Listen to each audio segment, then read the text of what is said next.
All right, part 3 of this disaster. Just wanted to show you how far I got today. I partially cut away some of the sill here so I could get the sill reinforcement out.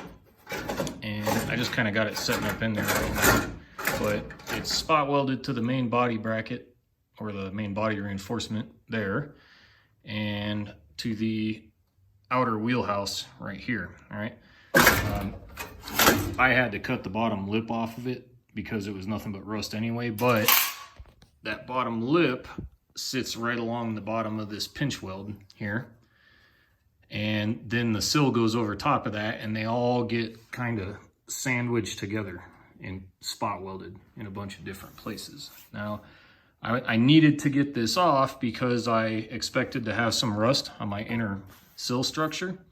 And I got a little bit here, but I'm actually pleasantly surprised it's not nearly as bad as I thought it was gonna be, because somebody at some point had attempted some cavity wax or some kind of rust preventative or treatment, because that black stuff goes all the way down the bottom of the sill, and it actually prevented everything from rotting out. So really all my issues are kind of concentrated in this area.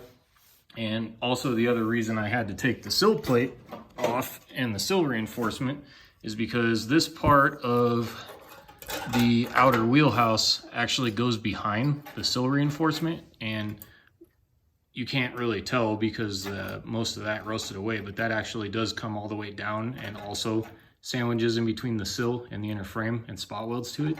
And it's behind that sill reinforcement and also spot welded to it as well.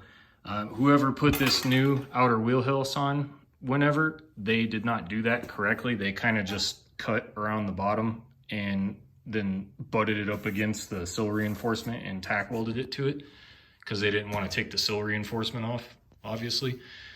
That's the whole reason why I'm dealing with all this garbage right now. So next, this whole panel right here, all this, the whole inner turret, all this garbage, all these crappy MIG welds, they're all coming out.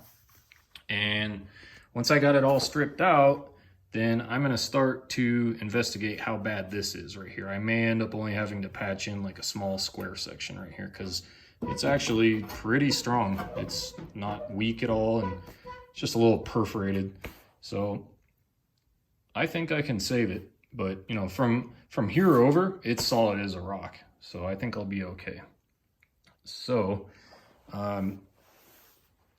my new sill, I haven't really decided yet or not. I may end up just cleaning this up a little bit and patching it in right here so I don't have to replace the whole thing. But I may end up doing it anyway. It just depends on what happens when I get that far and if I discover more rust that needs to be fixed. So in either case, all of this all the way down and every cavity in here is going to be treated with POR 15 and then properly cavity waxed. So this will never ever be an issue ever again.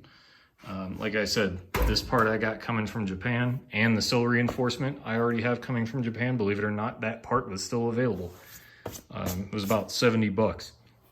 So as soon as I get everything in, all my stuff is being held up in Osaka right now because of this coronavirus mess. So I'm still waiting on it all, but we will see what happens. And oh yeah, and I just wanted to give everybody some shout outs. None of this would have been possible without some Steck knives and this really awesome Matco gear drive air saw.